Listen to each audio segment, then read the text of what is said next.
Hello and welcome to another quick video on how I like to play Dungeons and Dragons. And in this short video I'm just going to talk about two common magic items I use in the game. So these are some very simple magic items which I find quite useful. So the first is the Sorcerer's Ring. Now all this is a ring with a quite expensive jewel or gem.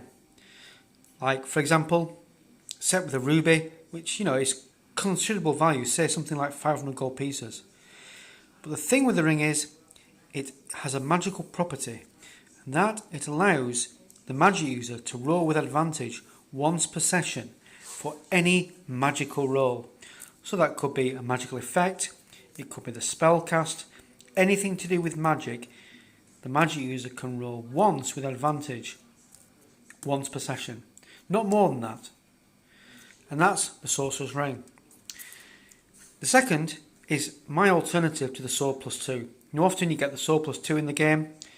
So I like to make it a little bit more interesting. So normally I would have a Sword Plus 1, which I've talked about in another video, which I call a Sword of Finesse. But instead of a +1 to hit, +1 to damage, let's give it a bit more effect. Let's give it a +4 to damage.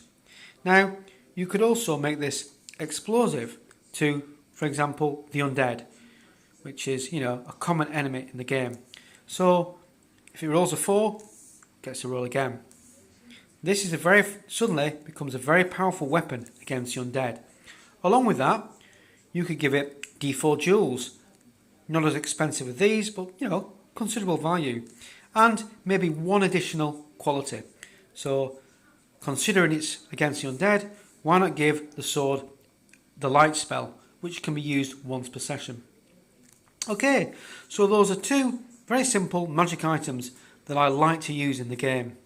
And the characters will usually come across these kind of items early on in the game, maybe at level 2, 3, that kind of thing. And it really helps them to further their characters.